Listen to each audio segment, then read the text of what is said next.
Era uma manhã cinzenta sobre a Europa ocupada. O ano era 1943 e o céu pertencia aos mestres alemães. Seus caças elegantes cortavam o ar com precisão mortal, pilotados por veteranos que haviam dominado os céus desde o início da guerra. Mas naquele dia de abril, algo diferente apareceu no horizonte. Silhuetas estranhas, desajeitadas, quase cômicas. Os pilotos alemães olharam através de suas miras e começaram a rir. Eles não sabiam que estavam testemunhando a chegada da arma que, em apenas 18 meses, aniquilaria completamente a força aérea alemã. Esta é a história de como a arrogância se transformou em terror e como uma suposta piada voadora se tornou o pesadelo da tropa da Alemanha. A 27 mil pés de altitude, o ar era tão fino e gelado que mal parecia real. Oberleutnant Ralph Heinrich, um asa-alemão com nervos de aço, sorriu ironicamente dentro de sua máscara de oxigênio. Ele olhou através do cockpit de seu ágil Focke-Wulf 190 e viu as silhuetas mais desajeitadas que já havia encontrado em combate. Eles nos enviaram garrafas de leite voadoras, ele transmitiu pelo rádio, e o riso de seus companheiros ecoou através das ondas. Abaixo dele, os novos caças americanos, os Republic P-47 Thunderbolt, lutavam para ganhar altitude. Para os pilotos da Luftwaffe, mestres do combate aéreo acostumados com os elegantes Spitfire, essas máquinas americanas eram uma piada cruel. Com suas fuselagens em forma de barril, asas curtas e um peso de 7 toneladas, eles pareciam tudo menos um caça de combate. O que Heinrich não sabia, o que nenhum piloto alemão rindo naquele dia poderia imaginar, era que eles estavam testemunhando a chegada da arma que mudaria completamente o curso da guerra aérea. Eles riram, mas o riso estava prestes a se transformar em terror absoluto. A história do P-47 Thunderbolt começa no pânico de 1940.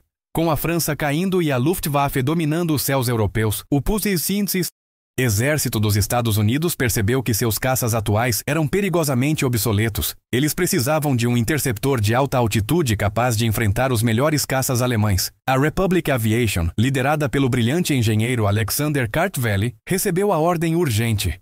Kartveli olhou para as especificações e fez algo radical, algo que desafiava toda a lógica convencional de design de caças. Em vez de construir um caça leve e ágil seguindo o padrão europeu, ele decidiu construir um monstro absoluto em torno do motor mais potente do mundo. O coração do P-47 era o Pratt & Whitney R2800 Double Wasp, um motor radial de 18 cilindros e 2.000 cavalos de potência, tão grande e poderoso que era normalmente usado em bombardeiros médios. Para fazer esse motor funcionar eficientemente na estratosfera, ele precisava de um complexo sistema de turbocompressor, uma verdadeira maravilha da engenharia com quilômetros de dutos que percorriam toda a fuselagem.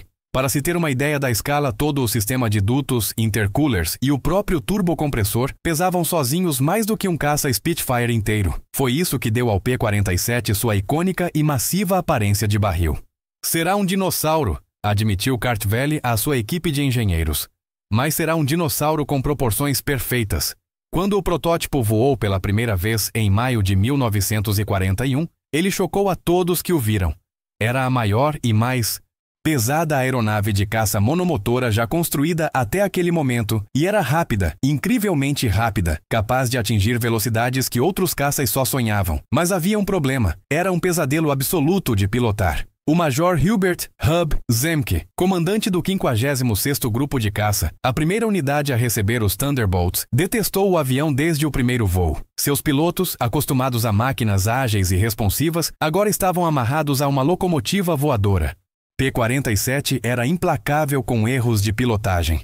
Ele tombava facilmente no solo durante o táxi, seu torque era brutal na decolagem, fazendo o avião puxar violentamente para o lado, e seus pousos eram perigosos. As primeiras versões Razorback tinham uma visibilidade traseira terrível, criando claustrofobia e pontos cegos mortais. As estatísticas eram aterradoras.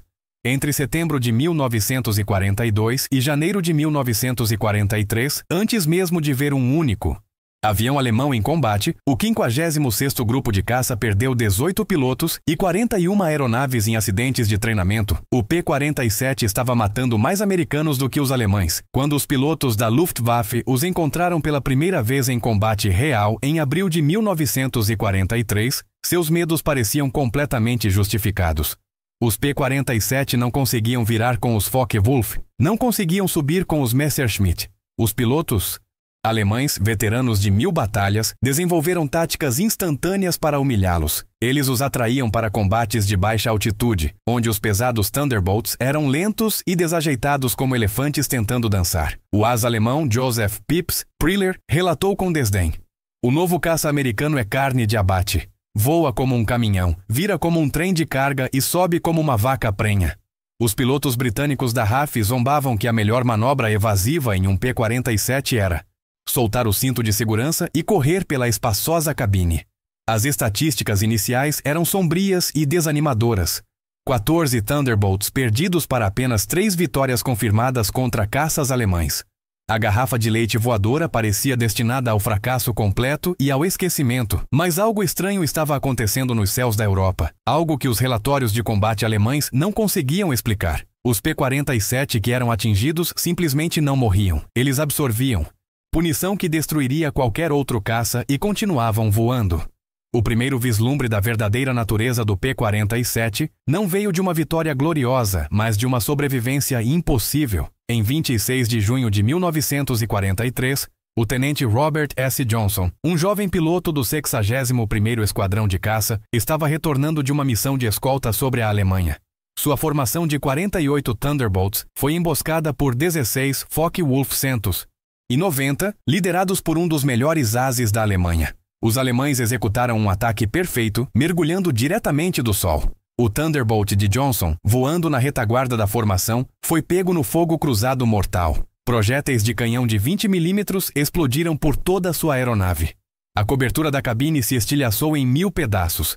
Fluido hidráulico quente jorrou em seu rosto, cegando-o momentaneamente. A carenagem do motor foi arrancada como papel, e um incêndio começou atrás do painel de instrumentos. Johnson, ferido no nariz e na perna por estilhaços de metal, sabia que estava morto. Ele tentou saltar do avião, mas descobriu horrorizado que a cobertura estava completamente emperrada. Um projétil de 20 mm havia explodido no trilho, soldando-o e fechando-o permanentemente. Ele estava preso em um caixão voador a 27.000 pés de altitude. Então, a situação piorou dramaticamente. Um único Focke-Wulf 190, vendo o avião americano avariado e fumegante, aproximou-se metodicamente para o golpe final. O piloto alemão era um mestre absoluto de seu ofício. Ele se posicionou perfeitamente atrás de Johnson e abriu fogo de forma metódica e calculada, esvaziando toda a sua carga de munição no avião americano. Johnson, completamente incapaz de manobrar, apenas se encolheu atrás de sua placa de blindagem enquanto rezava. O Thunderbolt tremeu violentamente enquanto absorvia centenas de tiros diretos. Sem munição, o piloto alemão encostou seu caça ao lado do avião destruído de Johnson, olhando com incredulidade absoluta para os destroços que ainda continuavam voando. Johnson podia ver claramente seu rosto através do vidro. Jovem, loiro, sua expressão mudando rapidamente de confiança para confusão e depois para algo que parecia respeito genuíno. O alemão balançou a cabeça em descrença, fez uma saudação informal e foi embora, presumivelmente convencido de que nenhum avião no mundo poderia sobreviver àquilo. Mas o P-47 continuou voando. O motor radial R2800 refrigerado a ar continuou funcionando mesmo com cilindros inteiros completamente arrancados, algo que teria feito o motor Merlin refrigerado a líquido de um Spitfire ou Mustang falhar instantaneamente. Johnson, completamente cego pelo óleo grosso que cobria seu para-brisa, pilotando um avião com 3 das 4 longarinas principais cortadas e cabos de controle parcialmente rompidos, de alguma forma conseguiu pousar seu avião devastado na Inglaterra. A equipe de terra parou de contar os buracos de bala depois de 200. Um projétil de canhão havia explodido a apenas centímetros de sua cabeça. A notícia se espalhou como um incêndio incontrolável pelas bases aliadas. A inteligência alemã, ao receber o relatório detalhado de seu piloto, inicialmente se recusou a acreditar. Era fisicamente impossível. O Thunderbolt havia absorvido absolutamente tudo o que o melhor caça da Luftwaffe podia dar, e tinha sobrevivido para contar a história. Os pilotos americanos perceberam com clareza crescente que não estavam voando em garrafas de leite frágeis. Estavam voando em tanques de aço voadores. Agora que sabiam que podiam sobreviver, os pilotos americanos precisavam urgentemente aprender a lutar de forma efetiva. O coronel Zemke, que antes odiava o avião com paixão, descobriu o segredo através de tentativas e erros brutais pagos com sangue. A regra era simples e direta. Não vire com eles. Não suba com eles em baixa altitude. Use seu peso como vantagem. Use sua força bruta. Use suas armas devastadoras. O peso descomunal do P-47, antes considerado sua maior desvantagem, tornou-se sua arma mais letal. Em um mergulho vertical, nada no céu europeu podia tocar o Thunderbolt. A partir de 30 mil pés de altitude, ele podia atingir 550 milhas por hora, muito mais rápido que qualquer caça alemão existente.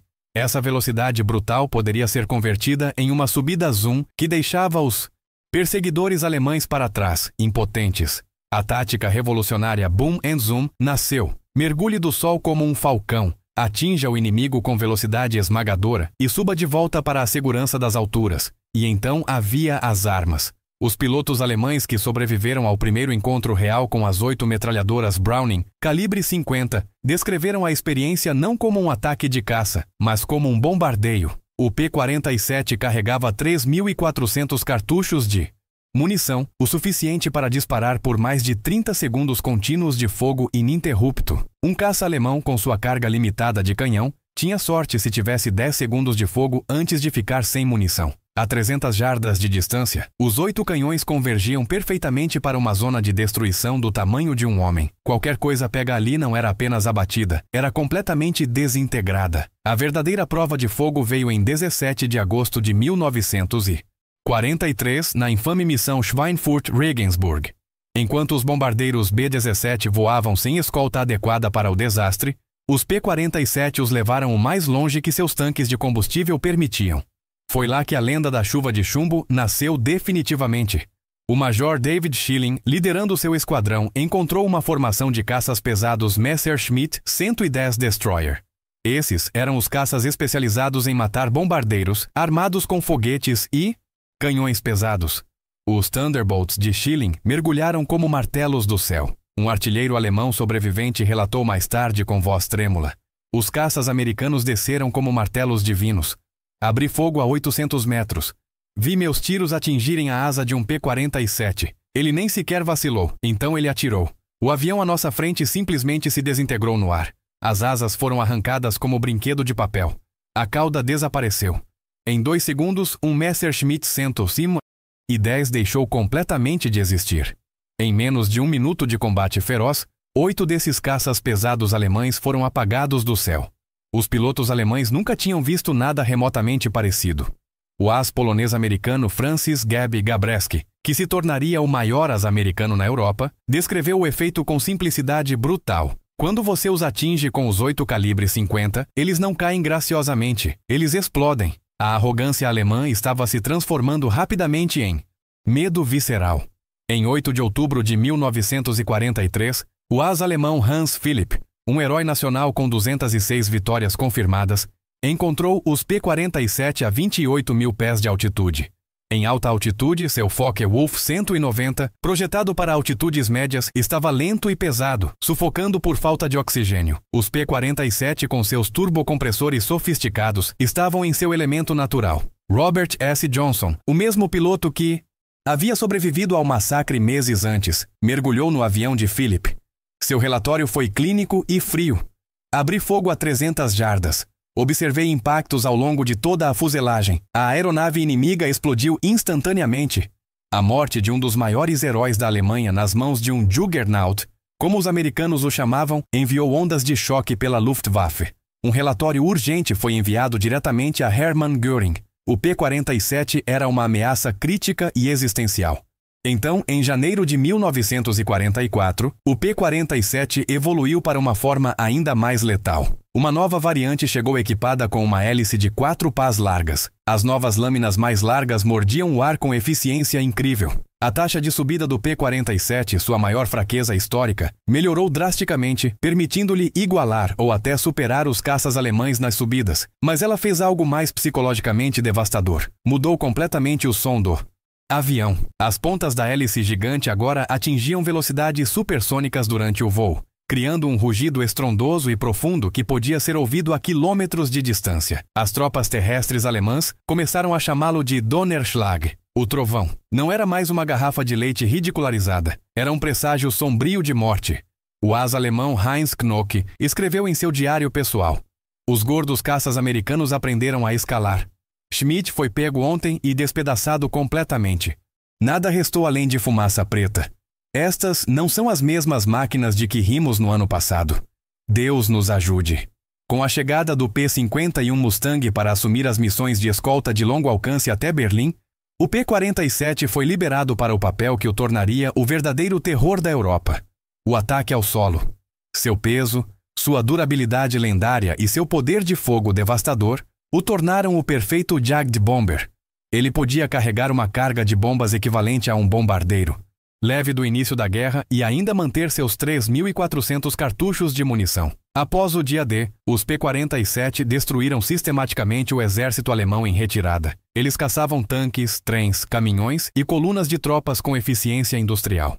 O asa alemão Hans von Luck, comandando um regimento Panzer na Normandia, testemunhou o horror. Eles voam tão baixo que dava para ver claramente os rostos determinados dos pilotos. O som era absolutamente aterrador. Motores rugindo como demônios, foguetes gritando, e então o estrondo ensurdecedor daquelas metralhadoras pesadas. Uma coluna inteira de nossos caminhões simplesmente deixou de existir. 20 veículos se transformaram em destroços em chamas em uma única passagem mortal. O efeito psicológico sobre meus homens foi completamente devastador. Os soldados alemães desenvolveram o que chamavam de febre de Jabo, um pânico que os tomava ao menor sinal do rugido distinto do P-47.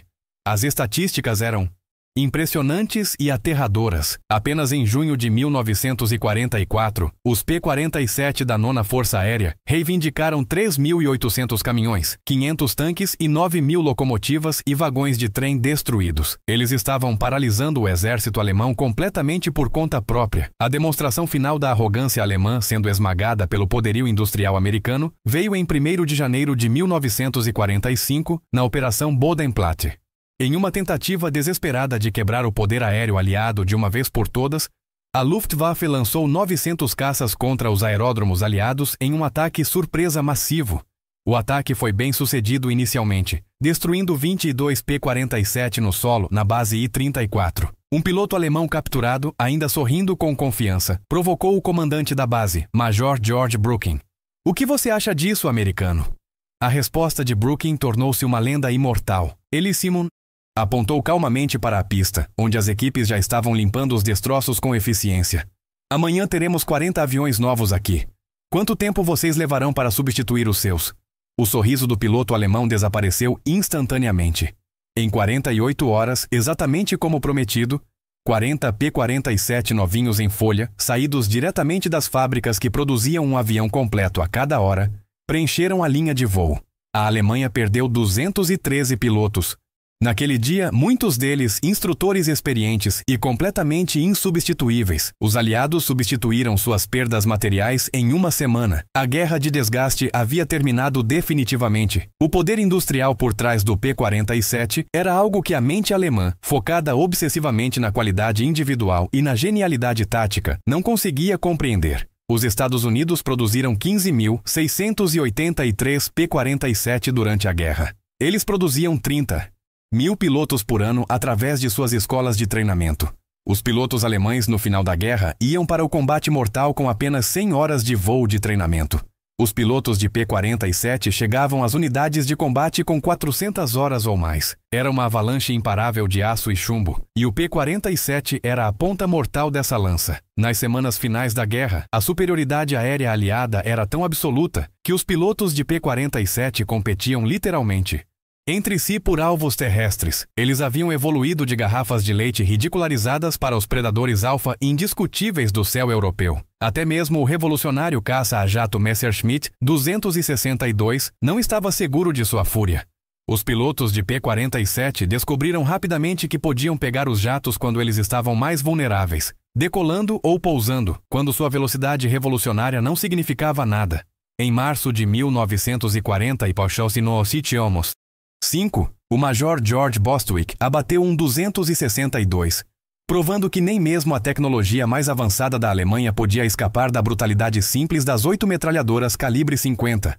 Em 1985, em uma reunião emocional de veteranos de ambos os lados, o general Adolf Galland, o lendário chefe da força de caças da Luftwaffe, foi questionado diretamente sobre o P-47. Sua resposta foi o epitáfio perfeito para a arrogância alemã de 1943. Cometemos um erro terrível e fatal. Vimos aquele caça enorme e pesado e rimos com desprezo. Dissemos confiantes que os americanos construíram um bombardeiro desajeitado e o chamaram de caça. Nós é que não entendíamos a verdade. Os americanos não tentaram construir um caça europeu tradicional. Eles construíram um caça genuinamente americano, projetado especificamente para produção em massa, poder de fogo devastador e sobrevivência absoluta. Eles entenderam perfeitamente que em uma guerra total de desgaste, o avião que pudesse absorver punição brutal e entregar poder de fogo esmagador venceria no final. Eles estavam completamente certos. O tenente Joseph Priller, o mesmo as que zombou do P-47 como uma vaca prenha, foi entrevistado em março de 1945 enquanto era prisioneiro. Sua declaração, considerada desmoralizante demais para ser publicada na época, foi a confissão final e completa. O Thunderbolt é o melhor caça-bombardeiro já construído por qualquer nação. O poder de fogo é sem precedentes na história da aviação. Nós rimos deles abertamente em 1943. Não estamos rindo agora. Quando você ouve aquele trovão distante nos céus, você sabe com certeza absoluta que a morte veio chamar. A garrafa de leite voadora havia se tornado o instrumento implacável de aniquilação da Luftwaffe. O riso confiante dos pilotos alemães morreu completamente naquele dia de abril de 1943 e em maio de 1945, simplesmente não havia mais pilotos alemães rindo. Se você gostou dessa história incrível de transformação e superação, não esqueça de deixar seu like e se inscrever no canal para mais conteúdo sobre história militar e aviação. Compartilhe nos comentários qual foi o momento que mais te impressionou nessa história do Thunderbolt.